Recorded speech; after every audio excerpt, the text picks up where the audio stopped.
우리가 세상을 살면서 그 인생 가운데 정말 가치가 있고 또 복이 되는 이런 삶을 살아야 되는데 바로 그 삶이 진리의 삶이다, 이렇게 볼 수 있습니다.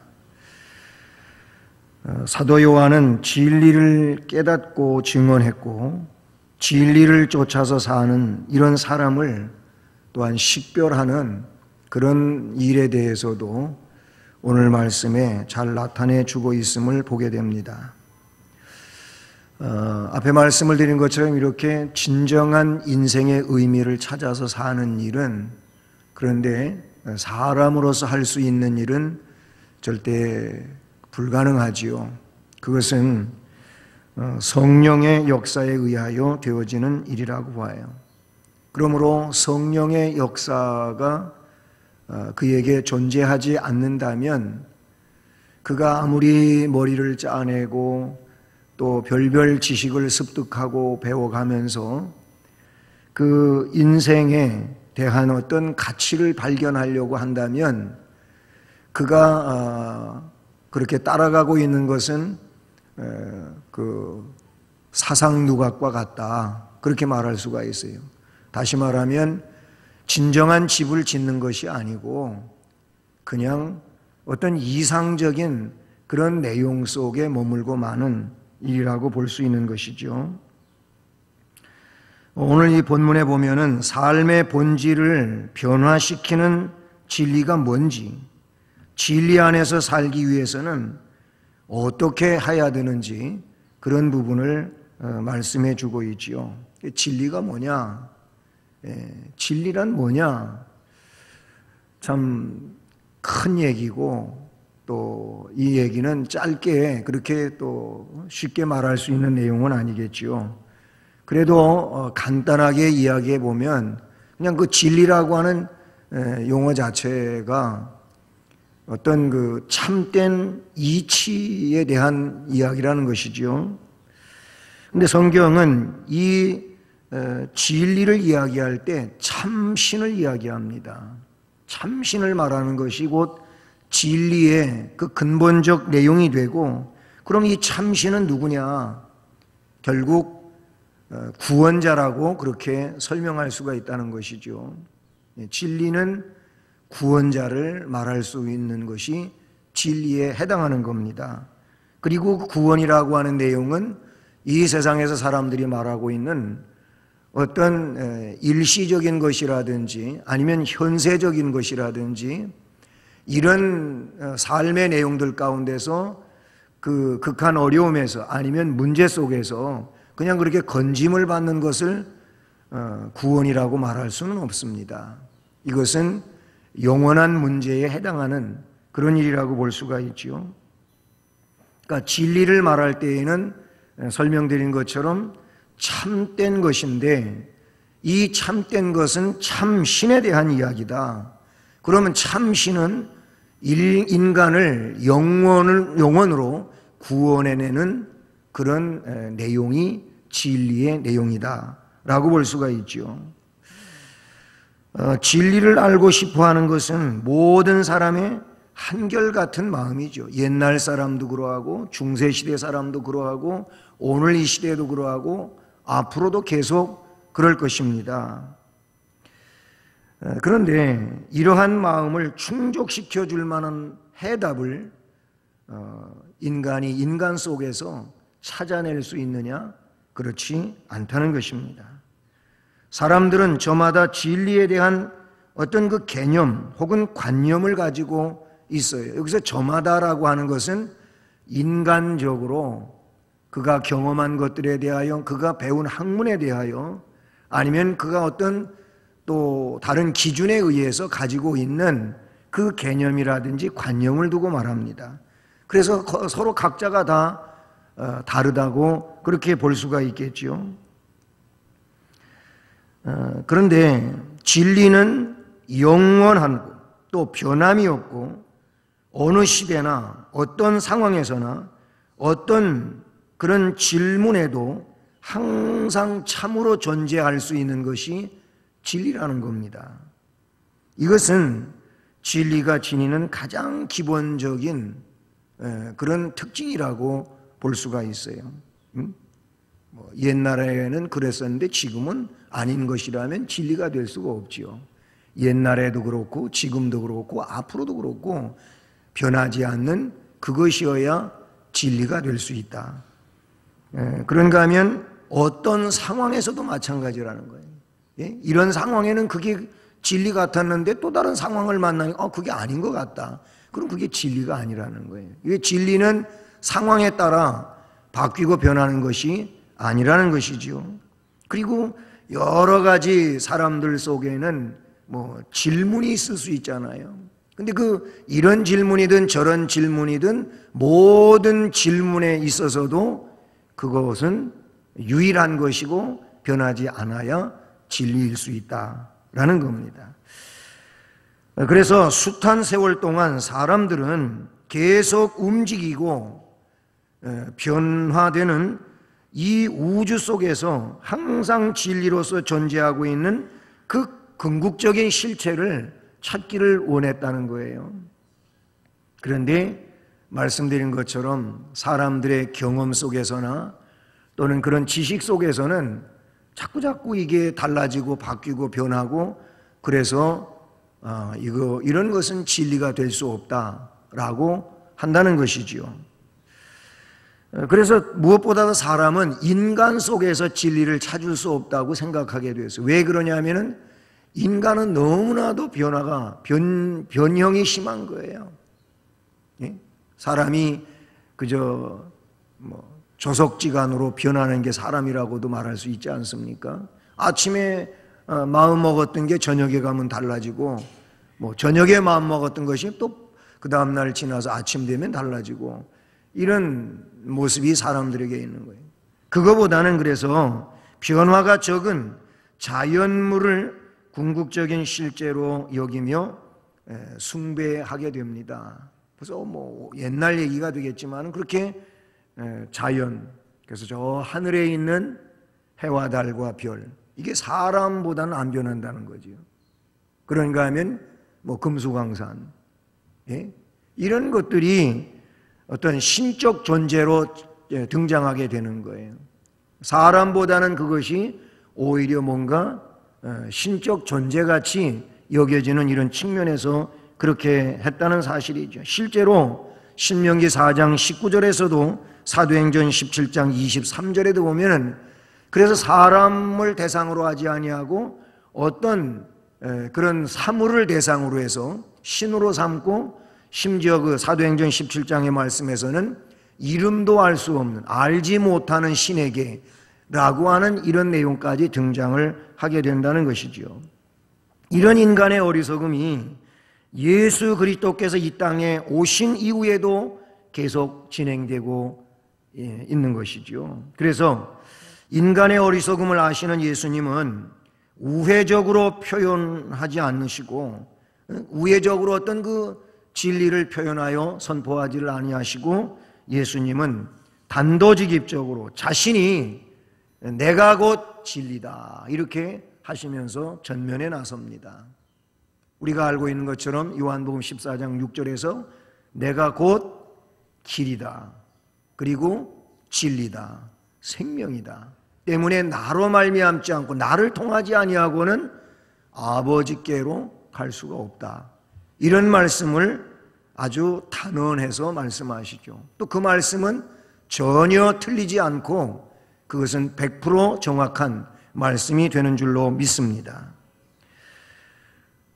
사도 요한도 요한복음 1장 14절에서 물론 그 요한복음 자체가 사도 요한이 성령 안에서 기록된 말씀 아닙니까?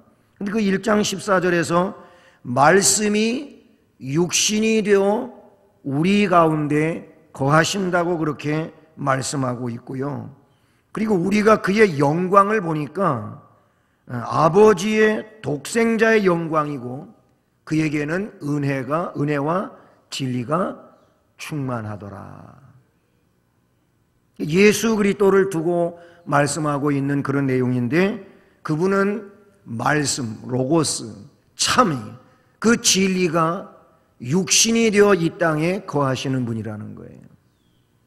우리가 볼 때 그의 영광을 보니까 아버지의 독생자의 영광이고 그분에게 은혜와 진리가 충만하더라 하고 그분은 진리 자체이심을 말씀해 주고 있어요. 더 나아가서 요한복음 16장 13절로 14절에서 보혜사 성령의 오심과 관계하여 말할 때 거기도 이렇게 말하고 있습니다. 진리의 성령이 오시면 그가 너희를 모든 진리 가운데로 인도하시리니 그가 스스로 말하지 않고 오직 들은 것을 말하며 장래 일을 너희에게 알리시리라. 그가 내 영광을 나타내리니 보혜사 성령이 예수 그리스도를 나타낸다는 거예요. 그 예수 그리스도가 진리인데 진리의 영이신 성령께서 진리를 나타낸다. 진리는 예수 그리스도이심을 말하고 있는 것이죠. 그러므로 진리가 뭐냐라고 한다면 앞에 이런저런 설명을 드렸지만 진리는 예수 그리스도이신 줄로 믿습니다. 아멘. 진리는 예수 그리스도이시단 말이에요. 그러므로 우리는 진리 안에서 이제 살아야 되는데 진리 안에서 사는 길은 어떤 것이냐? 진리 안에서 사는 길은 이미 설명드린 것처럼 예수 그리스도를 알아가는 것이 진리 안에서 사는 길이다. 이렇게 볼 수가 있어요. 진리에는 인간을 압제하는 모든 결박을 깨뜨리고 자유를 줄 수 있는 힘이, 그 능력이 진리 안에 있게 되는 줄로 믿습니다. 그래서 요한복음 8장 32절에서 사도 요한은 진리를 알지니 진리가 너희를 자유케 한다. 진리를 알지니 진리가 너희를 자유케 한다고 하는 것은 이 진리가 자유케 하는 그 자유는 어떤 것이냐면 이미 말씀을 드린 것처럼 인간을 압제하고 있는 모든 결박 혹은 궁극적인 그 결박까지도 깨뜨리고 거기에서 풀어놓는 것이 이것이 진정한 진리다. 근데 예수님은 그러신 분이잖아요. 예수 그리스도께서 인간을 압제하고 있는 그 모든 결박, 궁극적인 결박까지도 예수께서 깨뜨리셨어요. 그게 뭡니까? 사망의 결박이잖아요. 사망이 뭐 때문에 온 것입니까? 죄로 인한 것이잖아요. 결국 그 얘기는 뭐냐면 죄의 결박을, 이 율법적 결박을 예수께서 다 풀어놓은 거예요. 율법의 억압에서, 그 율법의 결박으로부터 주님께서 우리를 자유케 해주신 줄로 믿습니다. 그러니까 율법에 더 이상 노예가 되는 이런 일은 없다, 그런 얘기예요. 그렇다고 해서 율법을 우리가 안 지켜도 되느냐, 그 얘기는 아닌데 우리는 주님이 율법을 완성시켜 놓으셨기 때문에 그 주님의 율법을 완성케 하심 속에서 우리는 이제 율법을 지킴으로 구원받는 이런 존재가 아니고 이제 예수 그리스도를 믿음으로, 그리고 믿는 자이기에 그 율법을 지키는 거고, 그래서 하나님의 영광을 드러내고 주님께 순종하는 길을 가는 것이지 그 율법을 지켜서 구원을 받아야 되겠다 하는 그런 율법주의의 내용이 아니라는 거예요. 그러니까 예수 그리스도께서 율법의 요구를 충족시켜 놨어요. 그러므로 우리는 율법으로부터 자유함을 받은 자가 되었고, 율법의 자유를 받은 그 일이 뭐냐? 이것이 우리가 억압에서 풀려난 이런 내용이고, 그 자체가 사망의 형벌로부터도 생명으로 구원되어진 이런 내용임을 말씀해 주고 있는 것이죠. 그래서 예수님이 부활의 첫 열매가 되셨고 예수 안에 잠자는 자들이 다 부활에 동참하는 이런 심령이 되었어요. 사탄의 최고의 권세가 뭡니까? 사망 권세로 성경은 이야기하고 있어요. 창세기에서 그 사탄의 사망 권세를 여인과 여인의 그 후손, 그리고 뱀과 뱀의 후손으로 그렇게 대비시켜서 이야기하고 있는데, 뱀은 여인의 그 후손의 발뒤꿈치를 무는 거예요. 그렇지만 여인의 후손은 예수 그리스도를 의미하고 있는데, 예수 그리스도는 뱀의 머리를 아예 깨뜨려 버린 거예요. 이 내용은 예수께서 사망 권세로 그 사탄의 최고의 권세를 깨뜨리고 거기에 영원한 생명으로 그렇게 역사하는 것을 말씀을 해주고 있는 것이죠. 그래서 진리를 알지니 진리가 너희를 자유케 한다.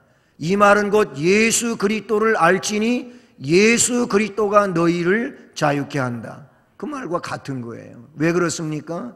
예수 그리스도가 진리이기 때문에 그렇고, 예수 그리스도가 우리를 그 모든 억압으로부터 자유하게 하여 영원한 하나님 백성이 되게 해주셨기 때문인 줄로 믿습니다.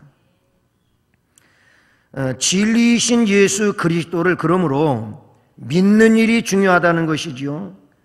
진리 안에서 살고 자유와 기쁨을 누리기 위해서는 그러므로 먼저 예수 그리스도를 알아야 된다 하는 것을 이 말씀은 오늘 우리에게 이야기해 주고 있어요. 예수님을 알기 위해서는 배워서 아는 것이 아니고 우선 예수님을 믿어야 되는 겁니다. 예수님을 믿어야 돼. 누구로? 예수님을 하나님으로, 예수님을 구세주로 믿는 일이 중요하다, 그런 얘기예요.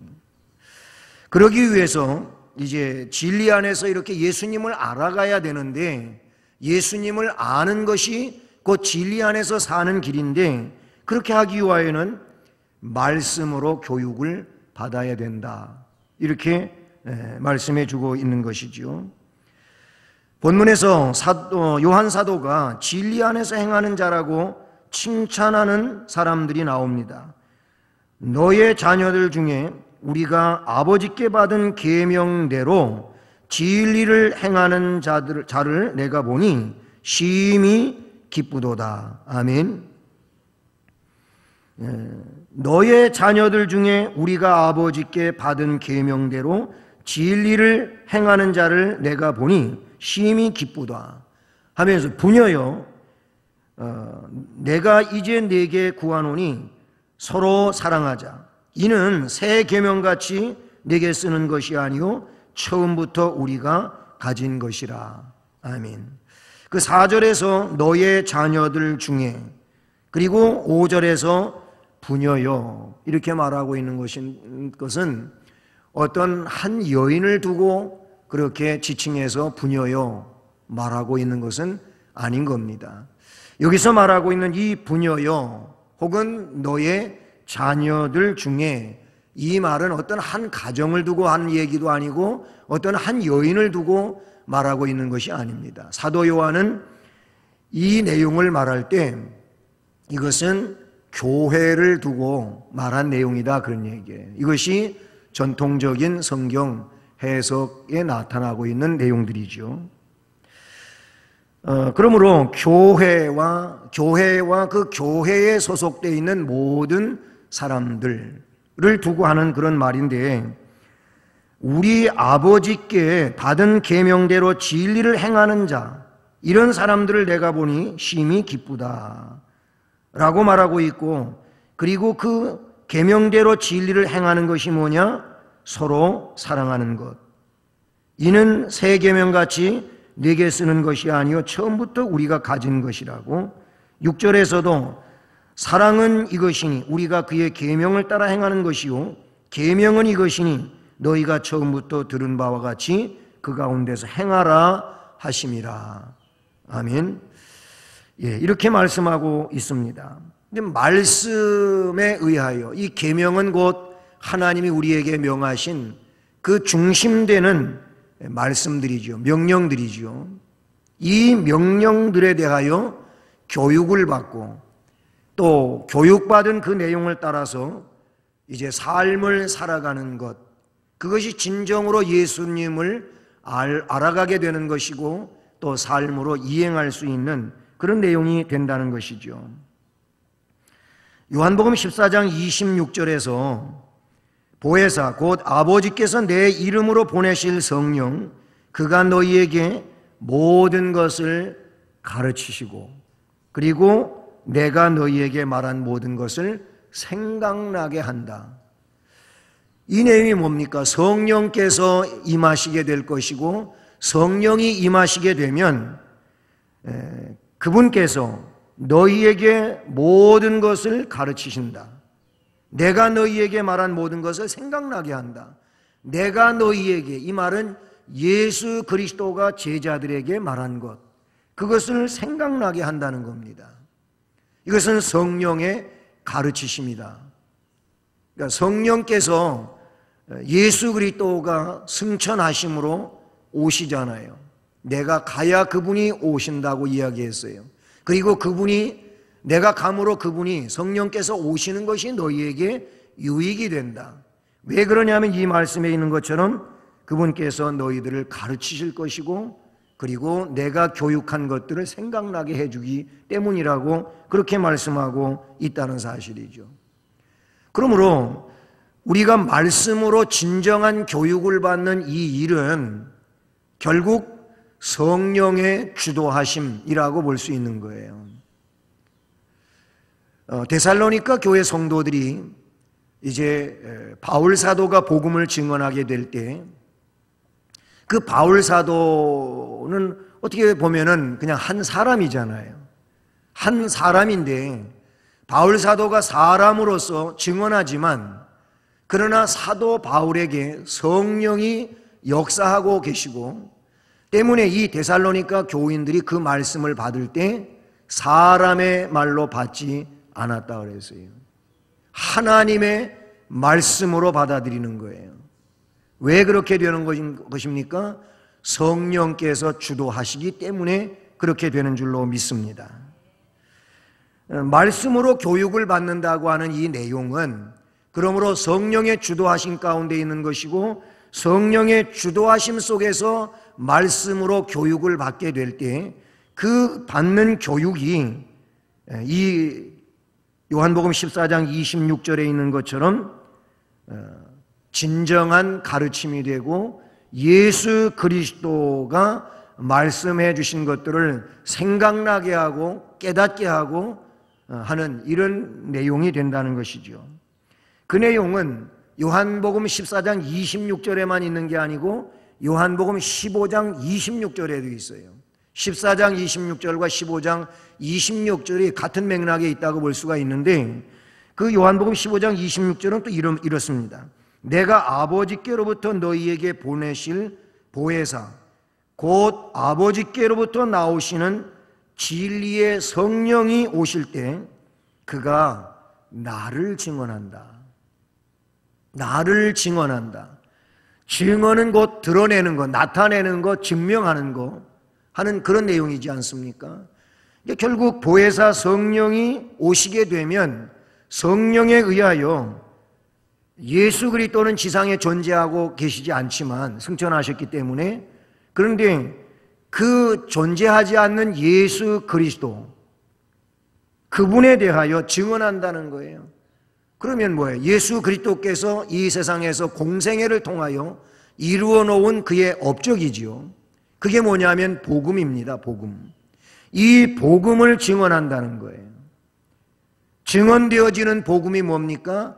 진리의 내용인 것이고 이 진리의 내용이 결국 증언을 통하여 즉 설교라든지 아니면 성경 공부라든지 큐티라든지 이런 내용들을 통하여 예수 그리스도가 증언된다 그런 얘기죠. 그것이 곧 교육이 되는 겁니다.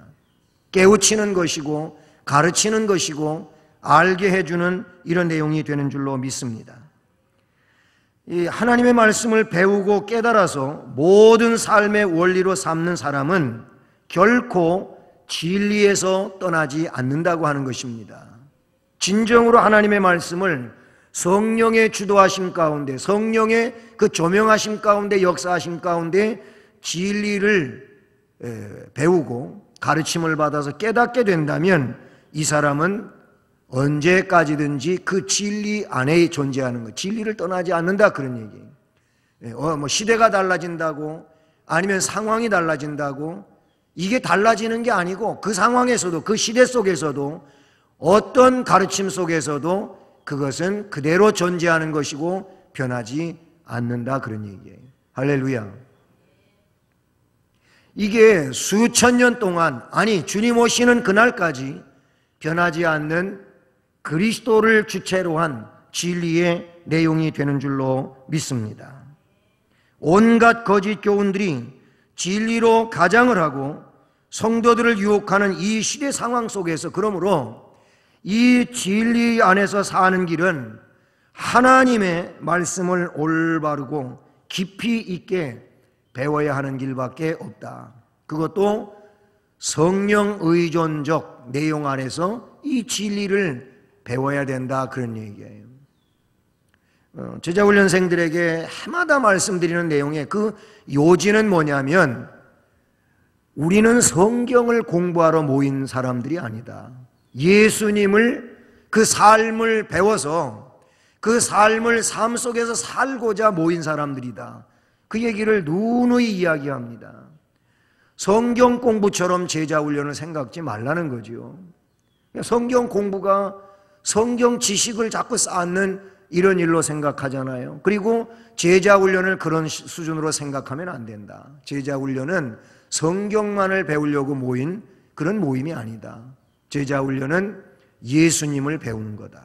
예수님의 인격을 배우고, 예수님의 기도를 배우고, 예수님이 하나님의 영광을 드러내고자 하는 그 삶을 사셨던 것처럼 그걸 배우고, 예수님이 십자가를 진 것을 배우고, 예수님이 그대로 하신 일들을 배워서 예수님처럼 이 땅 위에 사는 게 제자훈련이다.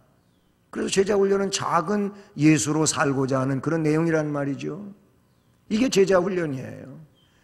그러니까 성경을 배워가지고 뭐 그냥 지식적으로 머릿속에 성경을 담고자 하는 그런 식이라면 제자훈련하는 의미가 없는 것이죠. 물론 제자훈련만 그런 게 아니고 다른 뭐 성경대학이든 아니면 성경을 큐티하는 내용이든 우리가 그렇게 하는 이유는 뭐냐면 말씀으로 삶을 살고자 하는 것이 그 목적이 되어야 된다는 것이죠. 그렇습니다. 진리 안에서 사는 길은 예수님을 아는 거예요. 예수님을 알기 위해서는 성령의 역사 안에서 말씀을 교육받는 일이다. 이렇게 우리가 이해해야 될 줄로 믿습니다. 그러면 그런 진리의 삶의 결과가 뭐냐 하는 거예요. 우리가 진리의 삶을 살고자 이렇게 예수도 알아야 되고, 그래서 성령 안에서 말씀을 배워야 되고 그런단 말이죠. 이미 진리는 예수님 자신이라고 앞에서 말씀을 드렸어요. 진리 안에서 사는 삶의 결과는, 진리 안에서 사는 사람은요, 자신이 진리 안에 있다는 이 사실을 스스로 확인하는 내적 증거만 있는 게 아니에요. 내 안에 있는 이런 내적 증거만 가지고 내가 진리 안에서 살고 있다, 이렇게 말할 수는 없어요. 진정 진리 안에서 사는 삶은 삶의 특징이 나타나는데 그 대표적인 게 뭐냐면 사랑이라는 거예요. 사랑의 삶이라는 거예요. 이미 요한 사도는 요한 1서에서도 이거를 아예 중심 주제로 다루었어요. 그래서 사랑을 많이 이야기했어요.